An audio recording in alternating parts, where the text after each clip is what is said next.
Hello, how's it going, people? Welcome to the stream. Welcome. It is Sunday, the 30th of March, and it has finally happened. Yes, it has finally happened. Andrea Berta officially has joined Arsenal. Lots of talks about him joining. There were insane amount of rumors, and finally, it all has come to tuition. Let's be real. Let's be honest ourselves. There's nothing more, nothing less to discuss. Arsenal actually have made a proper signing, and arguably, the signing, personally for me at least, has been the best one since Kroenkes have arrived at Arsenal. So this is the thing we're gonna discuss today. Obviously, we're gonna talk about some transfer rumors here or there. Definitely, there are some stuff to discuss. But of course, the big news, the big news is Andrea Berta officially joining Arsenal as the club's sporting director. So, if you're new around here, of course, subscribe, smash the thumbs up, smash the like button, caress it, destroy it, annihilate it. How you do it? Just do it. And of course, leave your thoughts down in the live chat below. But yeah, Andrea Berta. Andrea Berta officially has joined Arsenal, and I'm not gonna lie, there were lots of talks that there were 5 candidates. Obviously, we all know that there was Eto, there was Berta, there was Olabe, and there were Ashworth, and there was someone else. I forgot his name on top of my head. There were quite a few talks, and apparently, according to reports and rumors, the latest ones at least today, the final two actually was Jason Eto. Ironically enough, it was Jason Eto, the final two, and Andrea Berta. Somehow Jason Eto has gotten till the end. Somehow he got till the end, and it was between those two for Arsenal to sign. And both met with Josh Kroenke, which is obviously understandable because Josh Kroenke was pictured with Arsenal in the recent times quite a bit, and that basically led to the fact that Arsenal are doing something big in terms of putting pen to the paper on signing. And that obviously was Andrea Berta, as we all know. And they both met, but Josh flew in, and the ownership accepted the club's recommendation of Andrea Berta, which is very, very interesting because somehow Jason Eto made till the end. We got these news that everyone's impressed at Arsenal with what Jason Eto has done and everything, and in the end, Andrea Berta just signed the paper, and he is at Arsenal. And I'm not gonna lie, I'm quite excited. This is something I have been very open about in terms of Arsenal signings, arguably the best signing Arsenal have made in general under Kroenke's era since 2018. And I must say, this is something that was quite necessary at Arsenal for a very long time, because whether you look at the players on the pitch, whether you look at the team, whether you look at the board and everything, it felt like everyone is like friends. It's just weird to say, but everyone was friends. And it needed a shake-up. We needed something new, something that disrupts the system here. And obviously, Andrea Berta, in that regard, in my opinion, was the right choice. Because first things first, it's not buddy ball anymore. Nobody's friends with anyone in terms of Andrea Berta. He definitely has his own backbone for a change, so there will be no yes man stuff going on. And more importantly, he actually has some proper visions. And he has been 12 years at Atletico Madrid. He has worked with Diego Simeone, and I must say that if you have worked with Diego Simeone and you can take him basically on and you can deal with him, let's be real, Mikel Arteta will be easy. It will be easy pickings. It will be like taking candy from a baby. At least that's how it should be. Of course, everyone's expecting huge spats, huge arguments, which will end up with Arteta going. I'm not saying that's gonna happen. I'm more interested in the fact how they're gonna work together, because definitely there will be clash of them between them in terms of ideas, in terms of moving forward, and in terms of how Arsenal should do things. And that obviously inevitably could lead to these instances, but there is no shadow of a doubt that Andrea Berta has joined Arsenal in terms of that there are some certain guarantees. I would like to think so, that there are definitely some certain guarantees regarding Arsenal that they have been basically provided to Andrea Berta. He will be given some certain roles, certain tasks and everything, which basically I would assume were given to Mikel Arteta, especially when Edu left. Mikel Arteta got the 15 million a year contract. It looks like that stuff has been taken away from him, and first things first, it shouldn't have been given to Arteta at all. So that is good news for Arsenal in that regard. And if we move forward with this, basically, this is something that PR is working strong already, by the way. You can tell that PR is working strong already, but some members of the Italian press specifically, and I would assume Gazzetta dello Sport, Gazzetta Italia, and all these guys, in press call Arsenal's new sporting director, Andrea Berta, Milagroso Berta, which basically means miraculous Berta. So basically, he performs wonders. And if he can perform wonders at Arsenal, I definitely would not be against that, because that definitely is something that Arsenal need quite desperately. And if you look at even the attackers, which Arsenal at the moment need quite desperately, it's one of the positions Arsenal need to strengthen, not just strikers but wingers as well. Andrea Berta has done quite a phenomenal job at Atletico Madrid signing them. Genuinely insane job, if you ask me. He signed Joao Felix, he signed Alvarez, Alvaro Morata, Diego Costa, Griezmann, Cunha, Suarez, Depay, and look for the amount of money as well he signed some of those players. It feels very, very, very reasonable and very, very good for business in that regard. And to add on top of that, for example, he signed Rodri from Villarreal for only 20 million, which seems like genuinely pocket change given that how into what Rodri has grown and become. So it fills me with hope in that regard. It fills me with hope. And to add on top of that, I'm not hiding it that I'm Arteta out. First things first, I'm not hiding it. And I think the next big thing Arsenal could actually do is change the manager. There is no argument about that. But given the fact that he just signed a deal, managers more often than not tend to get let go when they have 1 year left of his contract, which basically is after next season, 25-26 season. I would assume that board as well will be looking at it that way, that they're going to give Andrea Berta together with Mikel Arteta one window, just one window, where they will work hand in hand, obviously in January as well, so one season, where they will work hand in hand. They will discuss, they will talk about transfers, they will talk about transfer policies, the vision of the team, the vision of the style, and the players they would need to sign. But overall, I must say, the things that Andrea Berta has done at Atletico Madrid is nothing short of an amazing. And obviously he's one of the best guys in the business, so you would assume that at Arsenal, he also would rise up to that challenge. And this also is one of those weird things that get pushed out by the media, but I also saw the video. I actually really liked it to some extent, because in a match a decade ago, I know it's a decade, but hey ho, here we are, a referee in Atletico Madrid's tunnel made a report of Andrea Berta addressing them loudly and threateningly. That is kind of nuts. And in 2021, Berta was so disgusted with the officiating that he told another referee he would never come here again, which is kind of nuts. There are also videos where Andrea Berta is so pissed off with the Man City's coaching staff that he actually, I don't say, well, he put hands on one of the guys from Man City. Obviously didn't hit him or anything, just basically displayed his anger, which is also kind of nuts. You don't usually see these type of things from sporting directors and even players in general. You don't see it as often, but it kind of shows that he cares. He's the man for the job, and if he's invested into something, he is 100% invested into it, which basically for me spells very good things for Arsenal, because sometimes it feels like things that are happening at Arsenal, it's basically we signed someone with the thought process of, well, that will do. That is good enough. We're gonna go from there, see what happens, yada yada yada. Well, basically not taking things as seriously as they should be taken. But in that instance, Andrea Berta sounds like a guy who takes no nonsense. He genuinely gives 110%.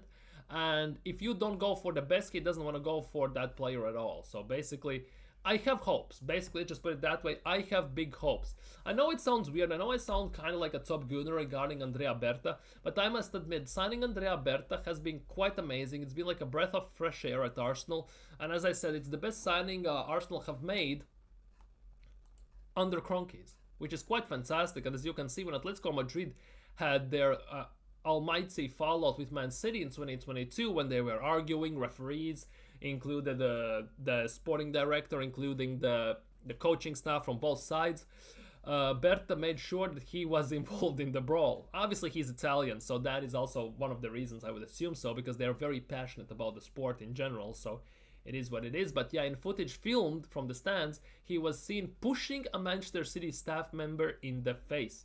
Obviously, in football, there is no place for such things, I'm gonna be honest with you, but to some extent, that is something we need in the team in general, not just in the squad, but in the team as Arsenal as a whole, because it feels like Arsenal in general are very like nice guys, very very nice guys, dark arts and everything. It's all fine and dandy with the, but when the going gets tough, everyone goes hiding, right? And everyone's a yes man, everyone's yeah, hee hee, haha, let's do fashion weeks, let's do rainbows, dating, and all this stuff. And Andrea Berta feels like he's straight opposite from that. He doesn't give a crap about this. He's in it to win it at the end of the day. And if some people don't measure up to the standard, if some players don't measure up to the standard, he will be the first guy to point it out. And that is something I think at Arsenal it's very desperately needed. That is something fantastic for Arsenal to be talked about. And I cannot wait to see where this leads Arsenal. Because there are talks about the transfer plans and everything, how Arsenal should be, who Arsenal could be signing, how it could go. And yeah, here's also an article on Andrea Berta. Well, Berta knows first 3 Arsenal transfers as the new sporting director reacts to his appointment, which is quite massive, I'm not gonna lie. Already some stuff in place, but here is how it goes. The new Arsenal sporting director Andrea Berta is thrilled to be joining the Gunners and reportedly knows his first 3 transfers, which from Arsenal's point of view, fan point of view, is massive to some extent, because feels like some windows we just wing it. Sterling wasn't on the cards, he was just there, so we got him. Sometimes feels like we signed the players that are not specifically necessary for the team, we just go for someone that is available, and obviously that sells a short long term. So it kind of feels that Arsenal are definitely moving in the right direction, and Andrea Berta will be one of the main catalysts in that regard. The Gunners are having a decent season in the Premier League, but Mikel Arteta's side are likely to finish 3rd season in a row as runners-up, and that looks like to be the case. The only difference is those 2 seasons before, we were this close to winning the title. This season, we are miles away. 2nd place, Arsenal are currently 12 points behind leaders Liverpool with only 9 matches remaining, and it would make a monumental collapse from the Reds, who have only lost once in the Premier League all season, to allow Gunners back in the title race. And that is the thing. For Arsenal to even get on level points, right? Liverpool need to lose 4 games in a row, and Arsenal need to win 4 games in a row to even be at level points. Which basically in span of 9 games seems, I don't want to say impossible, but definitely not probable. Let's just put it that way, which for Arsenal in general is a tough task to do, because it doesn't matter if we win all 9 games. Liverpool need to lose quite heavily. They need to lose 50% of the games, which obviously, based on how Liverpool are playing, is not gonna happen. Especially since we are playing Liverpool at Anfield as well in the game week 36. So yeah, it's gonna be a rough one. I think we're gonna finish 2nd or 3rd this season. Time only will tell where. But ultimately, at the moment, yeah, it's not looking too good in those terms. Arsenal confirmed on November 4th that Edu had handed in his resignation as the Gunners sporting director, bringing the end in his 5-year spell at Emirates Stadium, which started as the club technical director before a promotion in November of 2022. His decisions to quit Arsenal came as a shock to everyone, including Gunners boss Mikel Arteta, who had built an excellent relation with the Brazilian in the process of building a squad capable of challenging for the Premier League. Sounds very good, this statement, but let's be real. It's not it. Where there's smoke, there's fire, and the way Edu left, the way he was speaking about in interviews in general, never ever anyone thought that he would leave, because even in the USA preseason tour he was talking about the process, be excited, we are doing this, we're gonna do this, we have the things to do and everything, and all of a sudden he just says, no, I'm out, peace out. And it also kind of coincides with the fact that Arteta recently just signed a 15 million a year deal. There definitely is something in that. I don't want to be presumptuous, make my own assumptions, but it definitely looks like Arteta with his new role stepped on some few toes, and Edu basically ultimately thought, well, screw this, it's not for me. You don't give me the reins of the wheel, I get overruled for the signings, because even when we signed Calafiori and Merino, there were many reports suggesting that there have been some arguments in the hierarchy about the fact that they don't think they are the right ones. Merino in general, as a player, and Calafiori with injuries. So definitely, I think there is something to it. And Arsenal revealed Berta, who was a technical role for most recently with Atletico Madrid, as their new sporting director on Sunday, that is today, with a new appointment excited to get going. Berta told the Gunners' official website, obviously there's an interview, and he told, "I am thrilled to be joining Arsenal in what is a hugely exciting period for the club." Well, sounds very familiar, doesn't it? Somehow sounds familiar. "I have watched with great interest the way Arsenal has evolved in recent years." Evolved, you know? It's not like Berta says these things, right? Mikel Arteta says these words quite a bit. So this surely cannot be Andrea Berta saying these things. There definitely has been a script that he basically has spoken of. 100%, because this is not an Berta word, even especially since there are there are reports saying that Andreas Berta's English specifically is struggling a bit, and he will be in direct contacts with Ato, with Lewis, and everyone to basically get him through this patch until he fully learns English. So that means that in the negotiations he will do the business, but unfortunately, since he has limited English knowledge of English language, he will be basically, I assume, translated, and everyone will be translated to him. So definitely there is something fishy about that. And I have admired the hard work that has gone into re-establishing the club as a major force in European football with a passionate following around the world. The club has great values and a rich history, and I'm looking forward to playing my part in shaping a successful future with a great team. Dude, from your mouth to God's ear. In shaping successful future with a great team, dude, Premier Leagues, Champions Leagues, bring them to me. I cannot wait to get started in my new role, and I'm really looking forward to experiencing my first game at Emirates Stadium together with our supporters. Dude, all about the family, innit? All about the family, PR and all this stuff. It's really moving nice, isn't it? But yeah, there are talks that he's gonna be at the Fulham. He's gonna be at the game against Fulham as well. So will be very interesting. But it doesn't stop there. It doesn't stop there. Arsenal cult chairman Josh Kroenke added. So he talked about this as well. Anyone who knows football knows Andrea Berta is an impressive figure. He has vast knowledge of the game, a great track record, which obviously we have talked about on previous streams, a strong network, we have talked about that, and an insatiable desire to build winning teams. And that is something Arsenal need desperately, because as a good team as we have to some extent, we are not a winning team. Because one of the biggest things, in my opinion, that's missing from this Arsenal team is mentality. Obviously, it starts from the manager and from the top as the owners, but hey,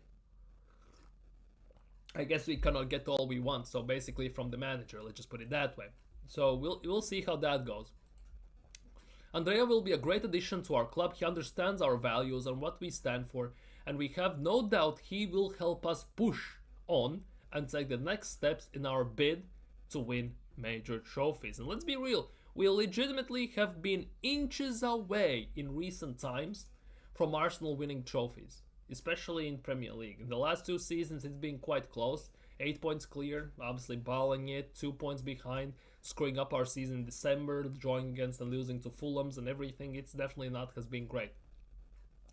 We undertook a thorough recruitment process, and we were hugely impressed with the level of all the other candidates. So you want to tell me that Jason Ato, you were very impressed with Jason Ato as one of the candidates? That sounds something very off, because Jason Ato, we haven't seen him do anything. Yet there were reports claiming that everyone's massively impressed with what he has done at Arsenal, what he's doing internally.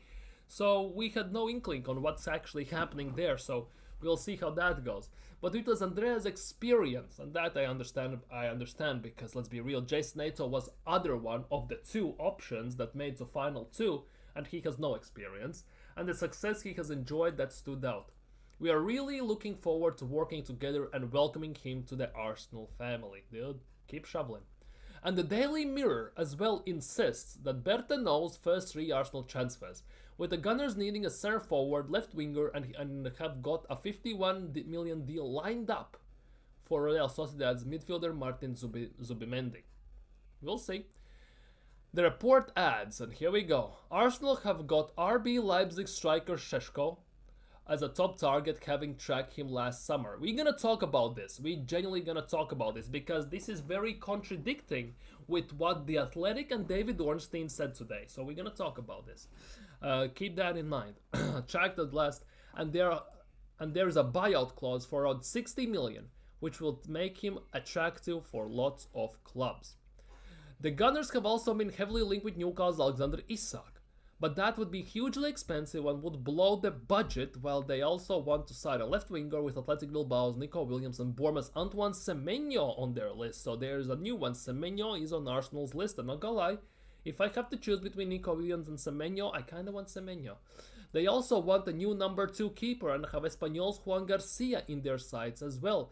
We know about this as well. Arsenal wanted him in the end of the last summer window. We didn't sign him. We bid below release clauses, which is kind of embarrassing, but hey, here we are. But now recently reports also are suggesting that Atletico Madrid are interested in Juan Garcia. Juan Garcia's agent is claiming himself that Juan Garcia and his entourage are talking up to 10 clubs, which is kind of nuts. I'm not gonna lie, I don't believe so, but hey, it is what it is, as long as you get the money, right? And more bidding wars. But back to Atletico Madrid specifically about Juan Garcia. They're interested in him, and to add on top of that, they see Juan Garcia as the long-term replacement for Jan Oblak. So also time will tell what's gonna happen there. As well as Norway's wonderkid Sverre Naipan, as the Rosenborg star is regarded as one of Europe's top talents. Naipan, we'll see. He said no to us in January, he wanted to stay, so I'll see how that goes.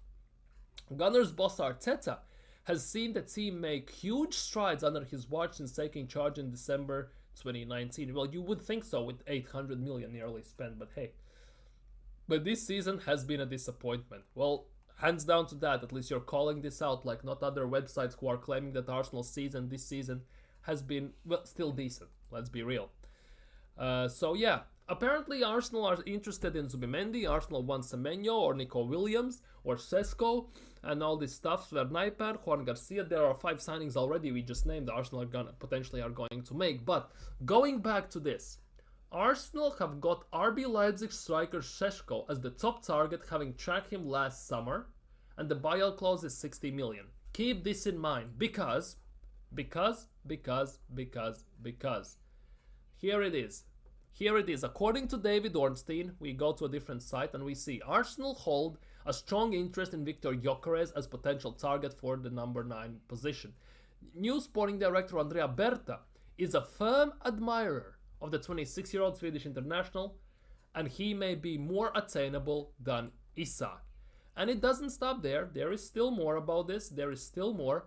Arsenal are developing strong interest in Victor Gyokeres, and it's unclear if the Gunners will move for Benjamin Šeško. See? It's unclear if we will move, but he's here, he's on top of the targets, and we actually wanted him last summer as well, and he didn't join because Arsenal told him he would play the second role behind Kai Havertz. And then again, Newcastle have no intention in selling Alexander Isak. See? Newcastle have no intention selling Isak. That is according to David Ornstein. Yet here they are claiming that Arsenal and Isak don't know if they're going to sign him. It would be very, very expensive to try and sign him. So basically, every single report is contradicting itself overall as we look at things, whether it's a signing, whether it's a sale. It's quite contradicting, which is quite annoying, I'm not going to lie, but hey, here we are. Today we are talking about this. But it looks like with Andrea Berta coming in, we are moving away from Benjamin Šeško, and we're gonna move in terms of Victor Gyokeres. At least that's how it looks right now. Zubimendi is still on the cards apparently, but there are also talks that Real Madrid are quite heavily interested, so we'll have to see how that develops. Whether you can believe them or not, we'll see. For me personally, it looks what I believe personally, right, is the fact that Zubimendi most likely is gonna go to Real Madrid, and we will have to choose another one. Looking at left wingers specifically, there's Nico Williams, Semenyo, and players like that. Arsenal want Nico Williams, but he would demand very hefty fee. And the way I see these things happening, I don't think also we're gonna get him. I think even though Barcelona have cooled down their interest in Nico Williams, according to the recent reports from Spain specifically, I still think Arsenal are gonna try and get him. Whether they're gonna get him or not remains to be seen. For me personally, I much rather would go for Premier League proven player, which obviously in this instance would be Semenyo or someone like that. The same goes for midfield. I much rather go for Wharton or someone like that instead of Zubimendi, right? We need more of a disruptor in the midfield. So we'll see how that goes. And of course, once we get to the striker position, it's all up in the air. We talked about Sesko, but Arsenal have him on top of the list. But all of a sudden now, Arsenal are more interested in Gyokeres than actually Benjamin Sesko. And even if you look at the recent reports over the last, I don't even know, about 3 weeks or so, Arsenal linked to Benjamin Sesko, there is no developments. There's only the fact that they have named their asking money, and that's about it. Regarding other stuff, nothing regarding Arsenal interesting, talking and signing him. But there are more talk than ever than about Victor Gyokeres. Obviously, Osimhen has gone hella quiet in other instances as well. But Victor Gyokeres, especially today, down that Berta has signed, it's gone hella loud. They're talking about that Newcastle have no intention of selling Isak. And for me as well, personally, if Newcastle want 150, 170 million, something like that for Isak, for me it makes more sense signing Gyokeres, Osimhen, someone like that, and then spend other money elsewhere. Because it's not about how much money you spend. Chelsea should learn that, to be honest. It's not about how much money you spend, it's how you spend it. And spending 150 even on Isak, rather than, for example, 60, 70 on Gyokeres, and then the other 70, 80 on a proper midfielder or a winger, and then adding a bit from sales and then a midfielder, for me makes much more sense. Because if I kind of look at this, 150 for Isak, right? Arsenal can sign for that money Gyokeres, 70 million. We can sign Zubimendi, 51 million. And we can sign Juan Garcia, 25 million. We can sign those three players for one Isak. And looking at Arsenal's situation, for me, that makes much more sense, if you ask me. So we'll see how that goes, how that develops, but it looks like genuinely that it's going to be very interesting how Arsenal gonna do these things in transfer window with Andrea Berta. And to add on top of that, this year is Club World Cup as well, in the middle of the summer, in June, by the way, which means the transfer window is also gonna be split into two parts.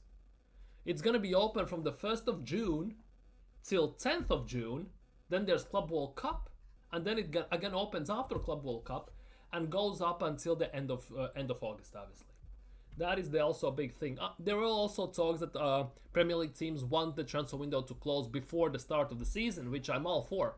It gives less time to drag out deals and actually for teams to be more proactive in the window and be more prepared for the season, because it's kind of annoying that even in when the season already has started and we are about 4 or 5 games in, all of a sudden they're signing some of the best players from those teams. So it is a bit of a different one, and I'm kind of for it, to be honest. I'm very pro it.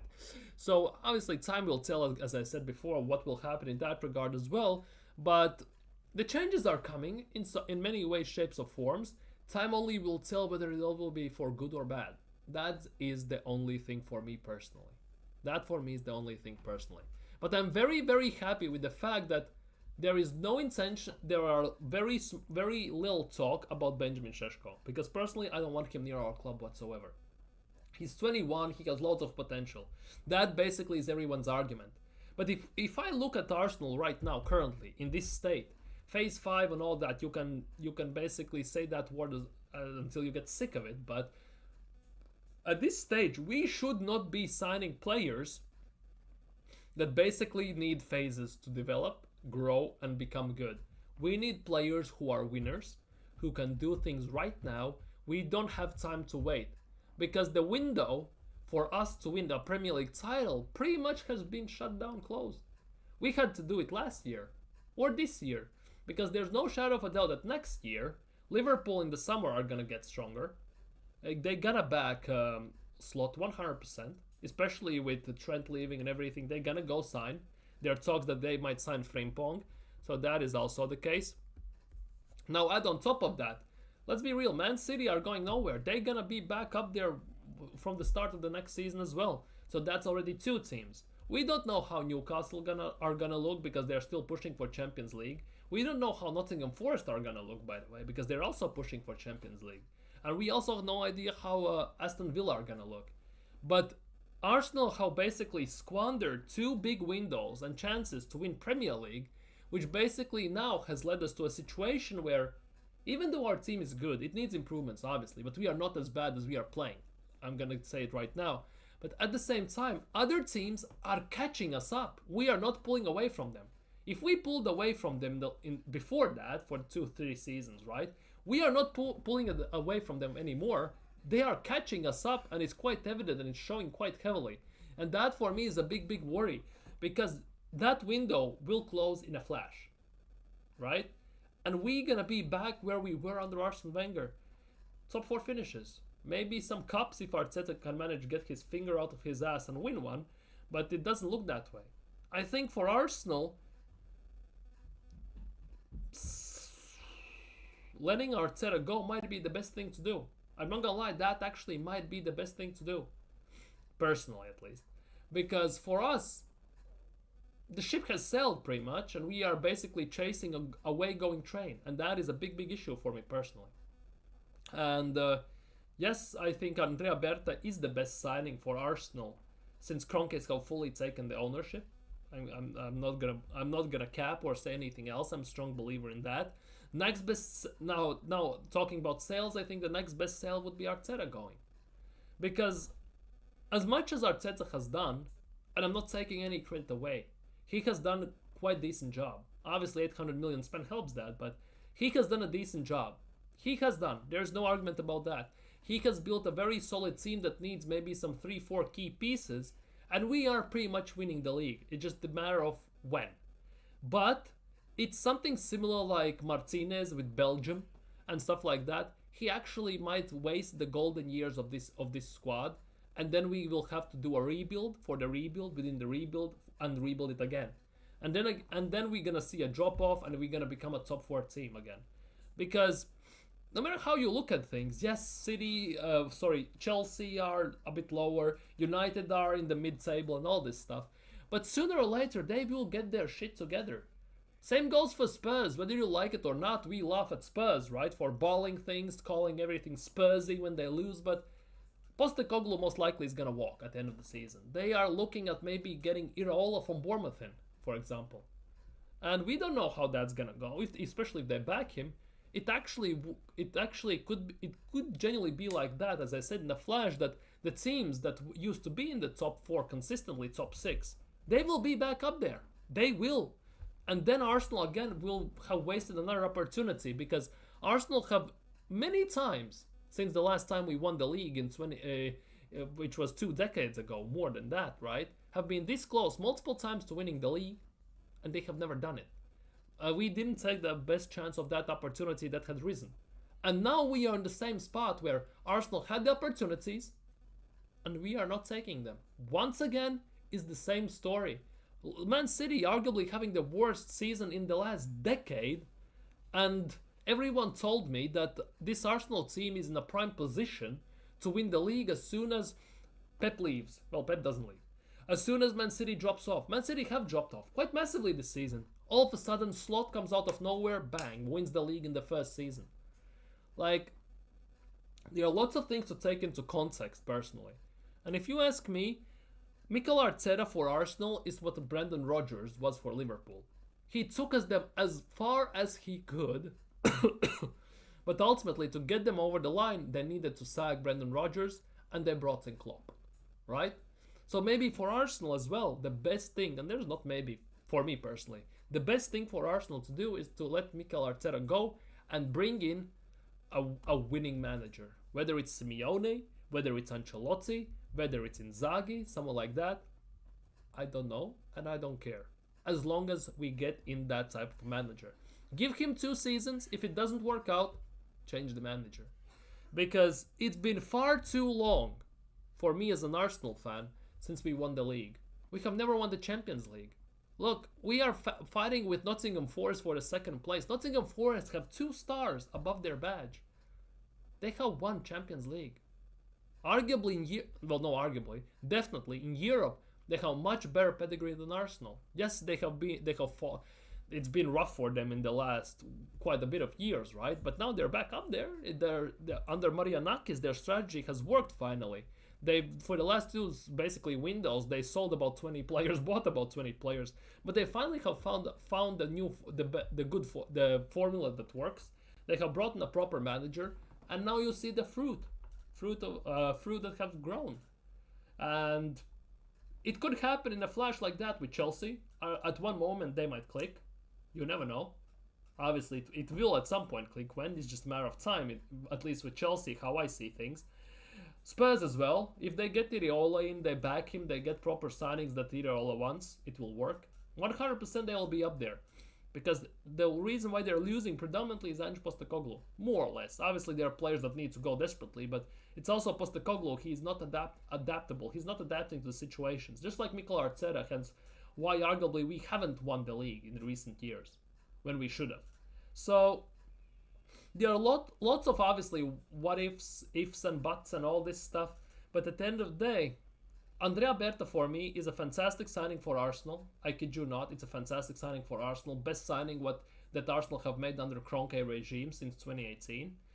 And next best thing we can do is let Mikel Arteta go and bring in a proper manager and go from there. Let's be real. And yeah, I guess it is what it is in that regard. Big up Marlon. The God Berta is here to saga. I hope so. I hope so. At some point it has to happen. It has to happen at some point. But yeah, I already was talking, I don't know if you were here or not about this, but these reports are genuinely the most BS contradicting thing ever. Because look, there's an article. Arsenal have got RB Leipzig striker as their top target, right? And then all of a sudden, Arsenal are developing strong interest in Gyokeres, and they are not signing Isak, and it's unclear if they're gonna move for Benjamin Šeško. So for fuck's sake, if he is your top target, it kinda is pretty much evident that you're gonna move for him. But it looks like Andrea Berta himself doesn't want Benjamin Šeško, which is actually kinda fantastic, which is phenomenal if you ask me, right? So based on this article, and based on this paragraph alone, it looks like Arsenal have Šeško as the top target. But that is what Mikel Arteta and Edu wanted. But based on this, it's very unclear that if Gunners will move for Benjamin Šeško, which leads me to believe that already Mikel Arteta has had some discussions with Andrea Berta, and he said that there is no chance in hell that Benjamin Šeško should be signing for Arsenal. And that is something I love. Because from outside looking in, that's how it looks. I'm just putting my hands up. That's just my conspiracy theory in that regard. Let's just put it that way. He always signs a striker, then his club wins the league. Or well, he's a good... Yeah, that is the thing. I already talked about this. I don't know if I kind of removed them. But yeah. Yeah, I removed them. I can show you. I already talked about this. Where is it? Where is it? Where is it? Where is it? Where is it? Where is it? Where is it? Where is it? We'll see. No. See? For example, Andrea Berta's former vice president at Carpenedelo, Enrico Viola, he had an impressive database with notes on all players in northern Italy. Not their just games and statistics, but their character, profession, family. Before signing, he would speak to their family. He is genuinely a full-on scouting department, all people into one. He takes his job seriously. He puts in 110%, by the way. And that is something I want. Because looking at how Arsenal have done business right now, it felt like they were half-assing it half the time. Genuinely.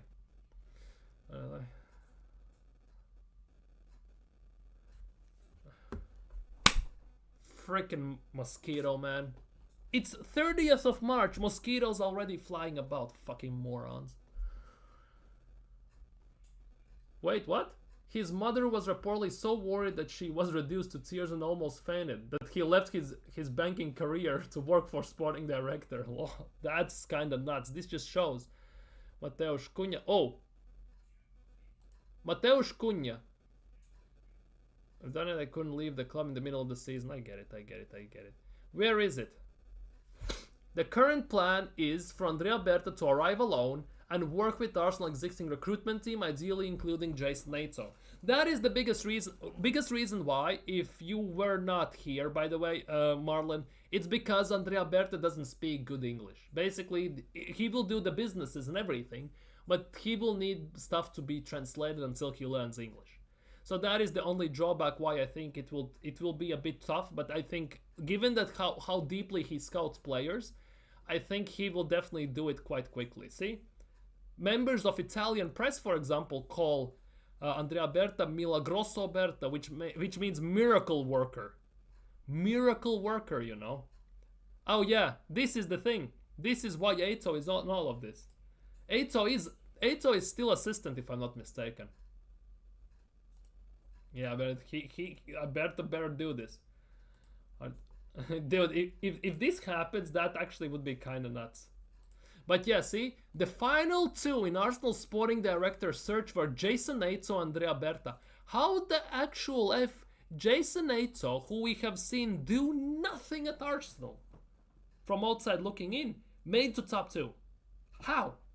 Like, obviously there were reports saying that the board was very impressed with his internal job. We saw nothing. He somehow made the top two over Ashford, over Olabe, over everyone else. That is kind of nuts if you ask me. But yeah, here it is. See, Andrea Berta's English still needs considerable work, and Jason Eito, who speaks several languages, could provide a link from the club other departments. That is the biggest thing. It is likely Berta will require considerable support from James King and James Ellis in negotiations. Well, basically, they will need to be his translators. That's what they're saying there. He will need to translate a lot of stuff. That is the big thing. Now, anything else regarding this? Arsenal's decision to appoint Andrea Berta sporting director. Jason Eito present the club with an awkward... Wait, what? Wait, whoa. Whoa. Eito actually is on the fringes here. He is Arteta's, which Berta won't be. Yeah, that's the biggest thing. Berta gives 110%, and he will definitely give his thoughts. He will not sit by the side and say yes man and all this stuff. I haven't seen any football today because my whole family has caught something and I had to take care of them. I just put it that way. Is Anthony playing in the Seville derby today? Let's see. The mad part is I know what games are going on. I haven't had time to watch. That is the nuts part. Let's see. Lineups, and Anthony is playing. Napoli are winning 2-0. Politano and Lukaku scored. And Lille are beating Lens. David scored? No. Fernandez Pardo scored. So, the last games of today. Arsenal's decision to appoint Andrea Berta as sporting director over Jason Eito presented the club with an awkward political situation. Eito's situation is not resolved and he attracts interest from elsewhere despite Arsenal's hope for his retainment. Oh bloody hell. Eito actually might be going as well. He also might piece the scene. That is actually kind of insane if you ask me. Eito as well might piece the scene. That is kind of nuts. Genuinely nuts. Ashford drew out due to other opportunities. Lol. Despite Edo Gaspar believing he made it clear to Arsenal hierarchy that he has ambitions for a more expansive role, there was still shock at the timing of his resignation. Within 48 hours, his desk had been cleared. Oh my god, it took him 2 days and he cleared his desk. Yo, Arsenal pissed him off because of something. Surely the Arteta's new contract or something, or maybe he got shut down when he expressed his ambitions from having more expensive role, really pissed him off. Because if you clean your desk legitimately in 48 hours, that means something terrible had gone wrong. 100%. That is the big thing. That is definitely a big thing. That is a big thing. Definitely that is something unique in that regard. Anything else regarding Berta? Because there are lots of stuff regarding Berta today, by the way.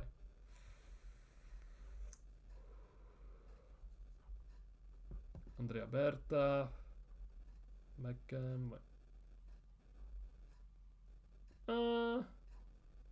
Nothing too much. Nothing too much in that regard. Likes. Nothing too much. But yeah, Gyokeres is still the one on the agenda. Yeah, Napoli. You saw Desiree so high. No, I haven't seen Desiree, do I?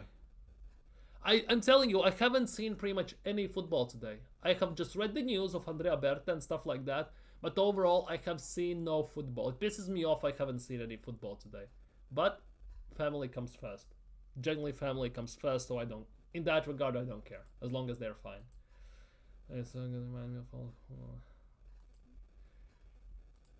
Barca kids are not overrated. Grow up. But yeah, it's actually kind of nuts. Arsenal might be actually looking into Gyokeres. Anyways, there are some talks about Wharton today. You know Wharton, Crystal Palace, and all this stuff? Wharton, right? Arsenal, Chelsea, Liverpool, and Man City, 4 big teams, are all interested in signing Adam Wharton. Who Crystal Palace, why is everyone 100 million all of a sudden? Southampton 100 million for Dibbling, and Crystal Palace 100 million for Wharton. What is happening to footballing market? Seriously, 100 million, you know? Why is Gyokeres trending? Why is Gyokeres trending? That for me is a bigger question. Why is Gyokeres trending? I kind of want to know now. Why is Victor Gyokeres trending? Why is Gyokeres? Striker focus is shifting towards Victor Gyokeres. Andrea Berta is getting stuck in our... See, Victor Gyokeres... See? Berta wants Gyokeres instead of Sesko. Praise the footballing gods, you know? That is the big thing. Arsenal developing strong interest in Victor Gyokeres as possible striker signing. Berta, firm admirer of the 26-year-old, expect to figure prominently among Arsenal options. Plus, maybe more realistic than Isak. Well, there's no argument about that. But that is kinda nuts, if you ask me. By the way, what are Gyokeres' stats this season? Because I usually don't look too much at stats, but I'm just curious. Holy crap. 26 games, 30 goals, 7 assists in Portuguese league. In the Cup, 4 games, 2 goals, 2 assists. Champions League, 8 games, 6 goals. Allianz Cup, 3 games, 4 goals. Super Taka, 1 game, 2 assists. Dude, it's genuinely like watching a train run over you. That is kinda nuts that he's still retaining these type of amount of situations. That is kinda nuts if you ask me. Where is it? 42 games, 42 goals, 11 assists. On average, 80 minutes per goal. 80 minutes per goal. He basically scores a goal a game. That's obviously 42 and 42. 80 minutes per goal. And he has played 3,340 minutes overall this season. Holy crap. That is actually kind of insane if you ask me. That is actually kind of insane. 100 million for Dibbling is... Yeah, 100 million for Dibbling. It doesn't even have any... Exactly, that's the biggest thing. He doesn't even come close to Ranieri and in that regard. But why the hell Palace want 100 million as well for Wharton? That is actually hella insane. Everyone wants 100 million for everyone these days. Yeah, 42 goals, 11 assists in total for Gyokeres. It looks like Arsenal are gonna go for him. Big up Hendon, big up my guy. On the chat and watching, let's see what Bert will achieve. I won't be holding my breath. The problem to overcome is Arteta. He needs... Yeah, that is still is the biggest thing. Biggest thing at Arsenal still. Andrea Berta, as I've been saying this throughout the whole stream, I know you're sick and tired of hearing this, but Andrea Berta signing for Arsenal is the best signing Arsenal have made since Kroenke took the full ownership of Arsenal. That I'm gonna stand by. Now, the best sale Arsenal can do right now is sacking Mikel Arteta, let's just put it that way. However, there already are some inklings what he is doing at Arsenal, because all the time we heard mostly about Sesko, right? But all of a sudden, we start to hear this. That Arsenal's whole interest in Gyokeres all of a sudden, and that Andrea Berta wants him, pretty much wants him, and he definitely will push for him. Because the attention from Isak has gone genuinely to the other direction, which is quite fantastic, I'm not gonna lie, in that regard. Yeah, he's pulling up... In that instance, yeah, he's pulling some insane numbers. Obviously, getting to Ronaldo level, that is a very tall task. Let's just put it that way. But the fact that he can this season in 42 games, he has 53 points, which means more than a point per game, already is quite fantastic. Obviously, in Portuguese league, defense is weaker, slower. They don't park the bus as much and everything. But he has done it in Championship. He has done it in Champions League, which ultimately at the end of the day means that he will be able to do it in Premier League as well. And that is something I want to see. Berta, go sack Arteta, sign Gyokeres, then sign. Dude, go sack Arteta, sign a proper manager, and then sign the players you want. No more Arteta. No more Arteta. Our club will be saved. Yeah, I hope so. Maybe less of a squeezing lemons, pickpocketing our own players, and all this stuff. The less of that, the better. Because that generally has made us into a meme. Playing You Never Walk Alone on speakers in the training to feel the atmosphere, yet you go in the stadium, you get smashed. Like, make it make sense. Then you get a dog, call it win, have a good feel dog, then you go 3 days later, lose the title to Man City in the game. Like, make it make sense. Let's be real. Make it make some sense in general. Like, come on. Now, anything else? Anything else? Nothing special today, to be honest. No other news in Arsenal in that regard. The big news, obviously, for today Arsenal is that I'm going to tune out all of the I'll just wait to see the players we actually need in the Arsenal kit on the pitch. Until then, I can't be worried. Yeah, exactly. That is the big thing. That is the big thing. Obviously, you can throw your eye into it, look with one eye at times, who we are linked with. But ultimately, with Arsenal, it's the thing that we are linked with every single player in the goddamn world and we sign nobody. That is the big thing. Expectations for Arsenal, Osimhen, Gyokeres, and all this stuff. Reality, we sign Marquinhos from Sao Paulo. That basically is what Arsenal do. So it is what it is in that regard. Obviously, for me, it's a bit different to tune out transfer gossip because once the June hits, I'm gonna talk about it daily, pretty much.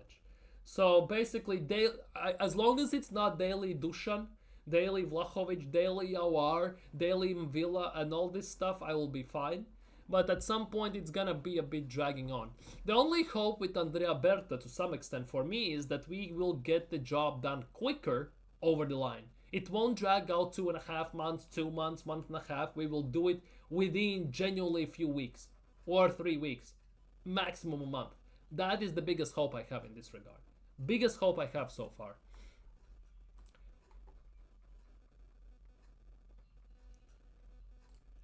Henry loves Arsenal no matter what. It just pains him to say that to see the way we play right now and the state we are in a way right now. He's calling out Martinelli, he's calling out Mikel Arteta and many players. He is just saying it as it is. He has proper footballing IQ. He's been coached by Arsene Wenger. He's been coached by Barca managers. He knows how to get the job done. He has won it all in his career. So if he talks, you better goddamn listen. And the audacity from many top Gunners to say that he's jealous of Arteta, he doesn't know what he's talking about, his statue should be removed from in front of the Emirates, it's utter disgrace. Let's be real. And the worst part is, most of the fans that are saying this crap have never seen Henry play. That is the worst part in all of this. They haven't experienced Arsenal winning the league or stuff like that.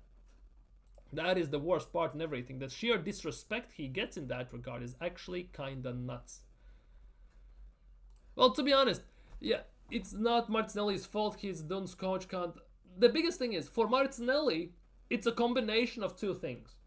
First things first, it's the injuries, because he got injured last season before to some extent, which definitely killed his momentum. That's one thing. But whilst he was injured, Arteta changed the tactics so heavily that it didn't favor any more Martinelli's strengths. It exposed his weaknesses to the maximum extent, which now has made him basically one of the black sheep of Arsenal's family, in a way, that many Arsenal fans want him gone. That is the big thing.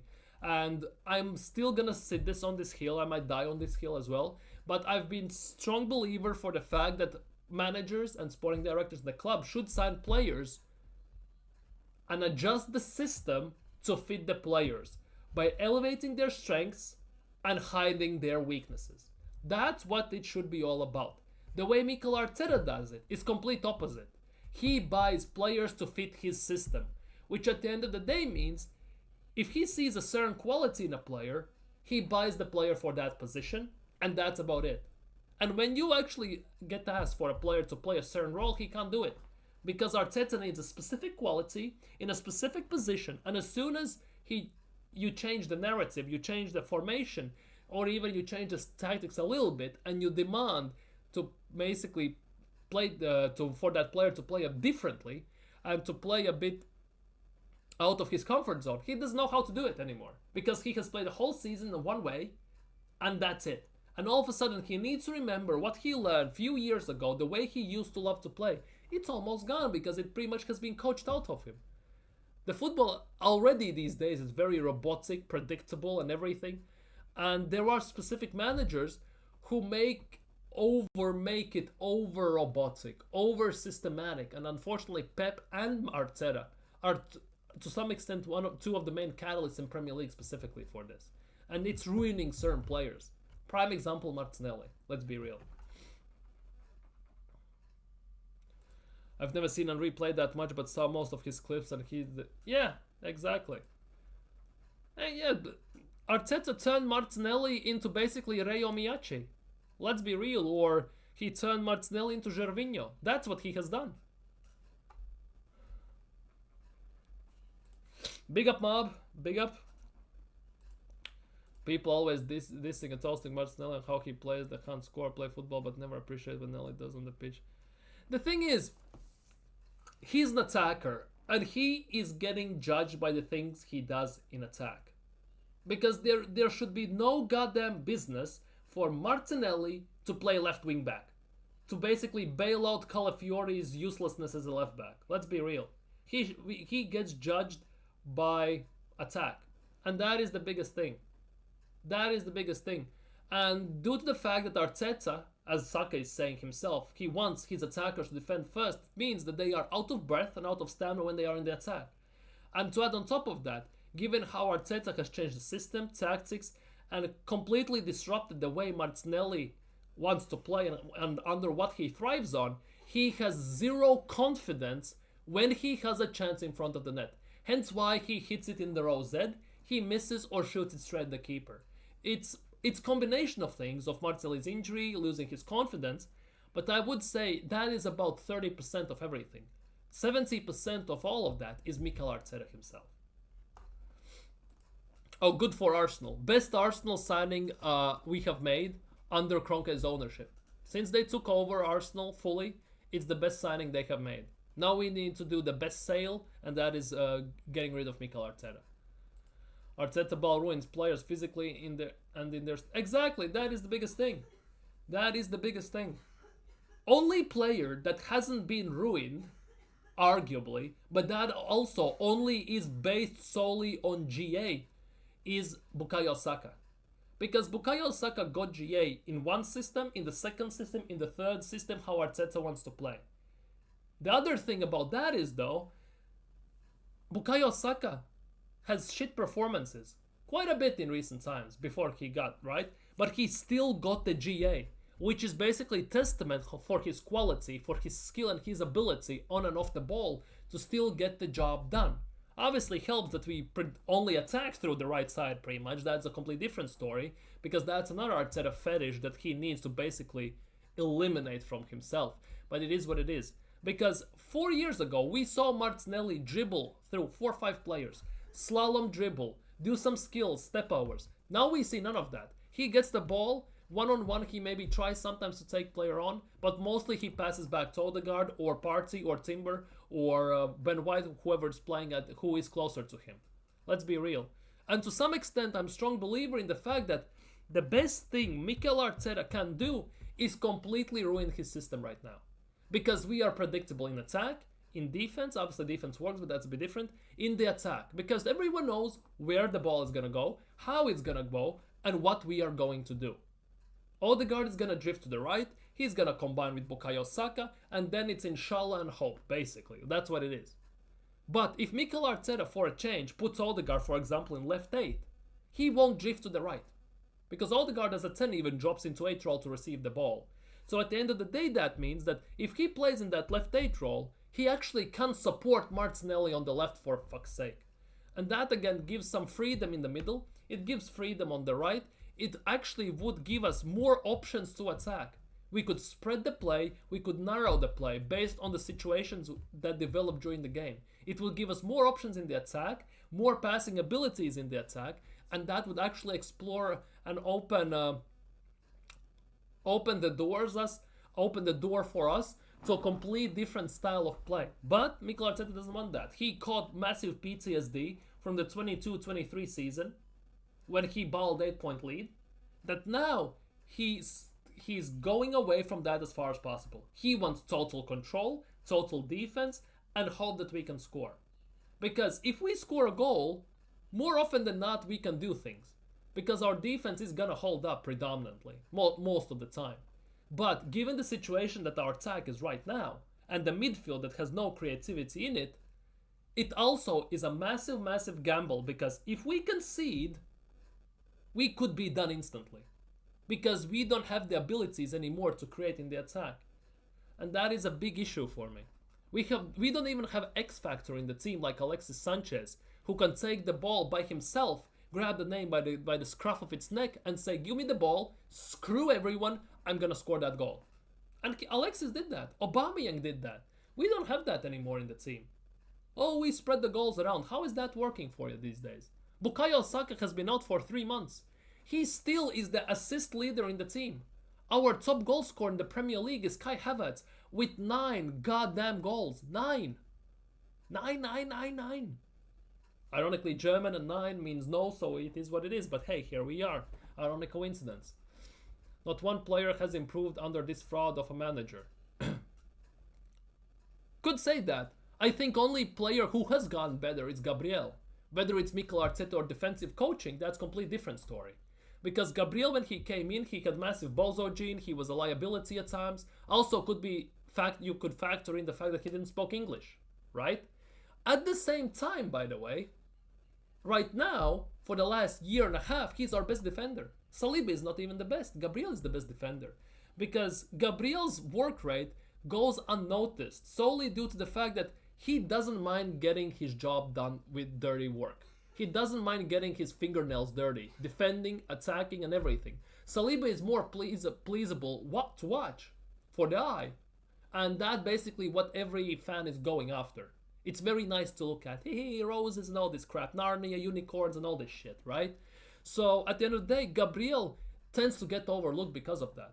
But Gabriel, I would say since the World Cup, is the best defender Arsenal have had.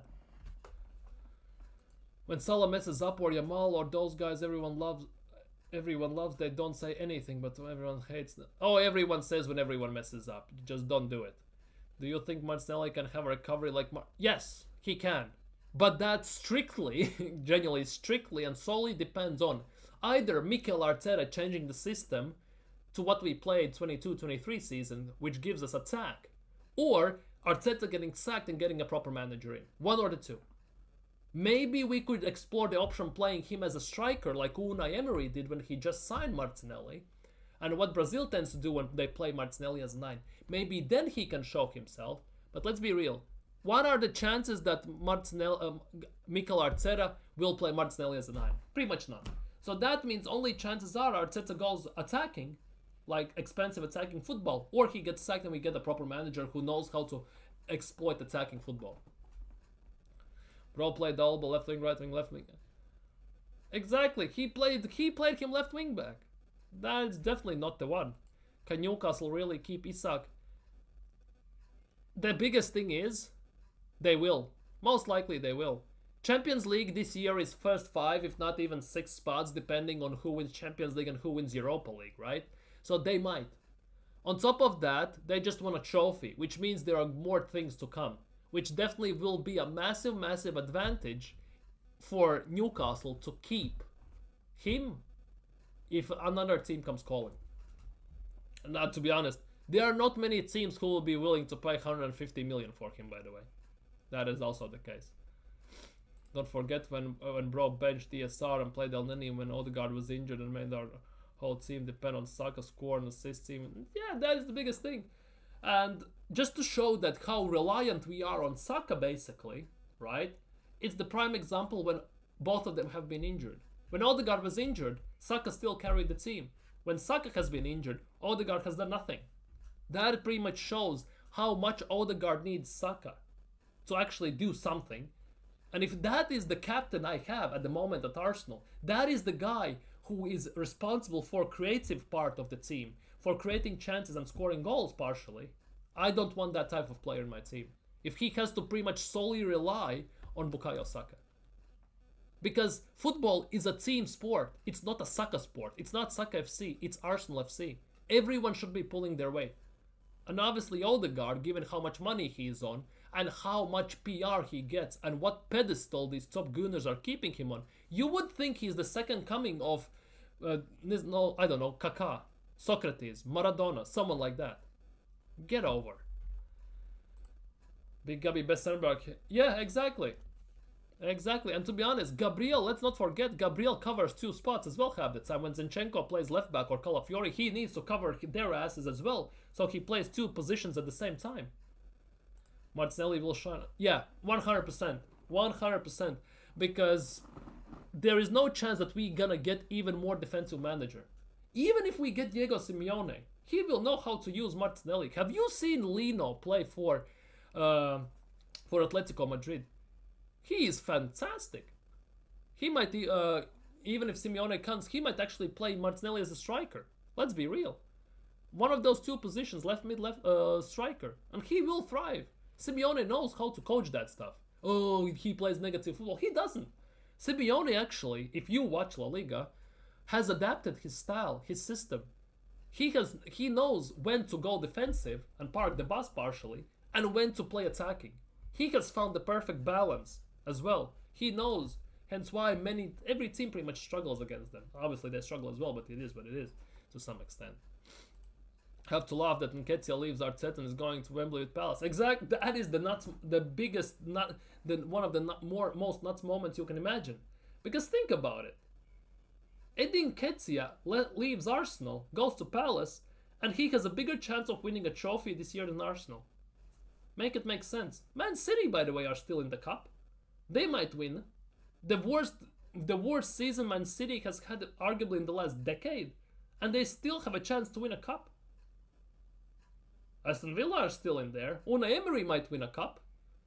The manager nobody wanted here. Everyone laughed him out of the team. Like, just saying, putting my hands up and just saying.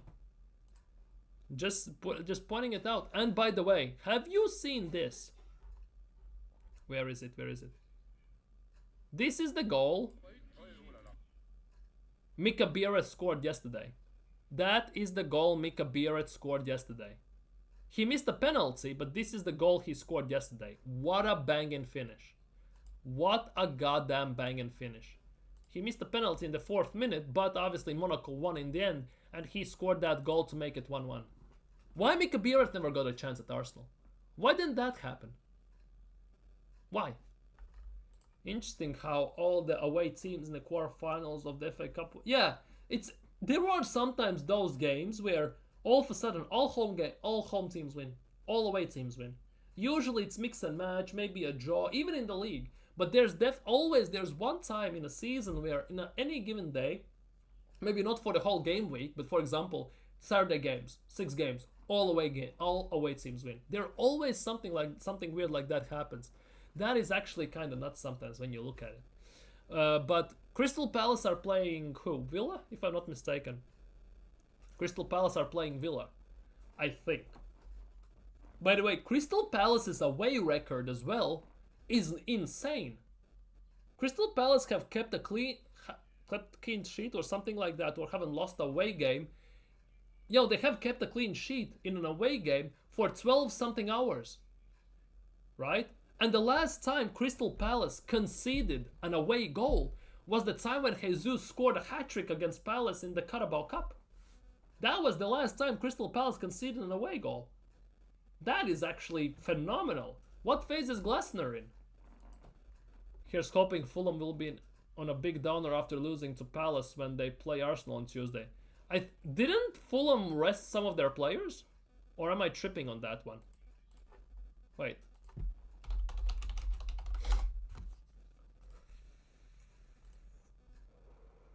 Leno, Castagne, Anderson, Bessie, Robinson, Lukic, Berge, Volby, Pereira, William, Muniz. Jimenez, Carney, Traore, Sessegnon, Smith-Rowe. They rested a few players, but not all of them. They rested a few, but damn. That game was nuts, I'm not gonna lie. That game... by the way, that Trivela shot that Ismail Sarr did, and it hit the bar before they went 1-0 up. If that went in, arguably goal of the season. Well, not arguably, definitely goal of the season. That Trivela with the right foot, just the whip on it and everything, just mwah. I wish it went in, I'm not gonna lie. I really wish that went in. Wait. We play at home against... Yeah, we play at home against Fulham. To be fair, you see, Hendon, you're saying here's hoping that Fulham will be on a bit of a downer, right? Fulham are 1 win away from Europe. Legitimately, they are 1 win away from Europe. That is actually kinda nuts. That is actually kinda nuts. There is a possibility that potentially Fulham can get Europe. Imagine that. I don't think they will be as easy as they come. And let's be real, our record against Fulham in the recent times is also nothing to be excited about. Home and away, by the way. So it could be quite insane. Smith-Rowe finally gonna hit his prime, seeing Arteta's... Yeah. Dude, if Emil Smith-Rowe scores and we lose because of that, I will be happy for Smith-Rowe, but dude, I will be so pissed off at Arsenal. Because Emil Smith-Rowe is something we desperately need in this team. A ball carrier whose first thought is going forwards and run and dribble between defenders. That is something our midfield doesn't possess whatsoever, pretty much. In that number 10 spot whilst Odegaard was injured, Emil Smith-Rowe would have been phenomenal. Let's be real. And that is something I really love in Managerial as well. Managerial has the same thing as Emil Smith-Rowe. He wants ball at his feet. He wants to dribble, take on opponents, and drive at them. That is something they both of them want. One of them is gone. Now we have Managerial, as well as it sounds. Yeah, Fulham to some extent own us quite heavily, I'm not gonna lie. Anyways, let's see what the games are saying. Lille still 1-0 up. Napoli still 2-0 up. Oh, Betis have scored. Isco? No, Cucho Hernandez has scored. The one from Columbus Crew. But Isco assisted, man. Isco, bro. Isco. Man, Isco. One of my favorite players. Still to this day, Isco is one of my favorite players. But yeah, it's actually kind of nuts. Emil Smith-Rowe, Iwobi are finally going to play. There's going to... To be honest, they have quite a few Arsenal players. They have Emil Smith-Rowe, Iwobi, Leno, Willian. They have quite a few Arsenal players, don't they? They're like Arsenal B team, pretty much. Newcastle only 2 points away from the 4th place. Chelsea can easily see Newcastle getting into top 5 for Champions. Yeah, easily. That is the biggest thing. That is the biggest thing, and that is why I'm also, as Mabo asked about this. Where is it? Yeah, see, he also has this. Can Newcastle really keep Isak without Champions League? But Newcastle are only 2 points away from Champions League. It's nothing. It's one game. Let's be real. Newcastle still have to play Arsenal and teams like that. Based on how we have played against Newcastle in recent times, dude, it's gonna be rough. I misspelled Newcastle, don't pay attention to that. Newcastle's schedule, right? Brentford home, Leicester away, United at home, Crystal Palace at home will be interesting. Villa away, Ipswich at home, Brighton away, Chelsea at home, by the way. They still have to face Chelsea, Everton at home, and Arsenal away. They have quite easy schedule to some extent, if you ask me. Somewhat easy schedule, if you ask me. We just have to pray Arteta. Not gonna happen. before Tuesday, not gonna happen. Maybe at the end of the season, towards the end part of the season, maybe he will resign himself. Maybe, but unlikely. Let's be real, 15 million a year. Who would walk away from that? Because if he gets sacked, the club has to pay him all the money they haven't paid for him from the 3-year deal. If he resigns himself, they don't have to play shit. Maybe they can do some brown envelopes and do some random payments like for amortization and everything. But otherwise, nada. That is the biggest thing. But yeah, Andrea Berta has signed for Arsenal. Fantastic news. Best signing Arsenal have made since Kroenkes have fully taken over Arsenal. Now it's time to do proper business in summer. Maybe even get rid of Mikel Arteta. Time only will show. But I think on that note, I'm going to end today's stream. Tomorrow, preview for Arsenal versus Fulham. Obviously going to talk about that and some other bits and bobs here or there. But of course, if you haven't already, smash the like button. Smash, smash, smash, smash. Subscribe if you're new around here. If you have any thoughts you want to leave them down in comments below.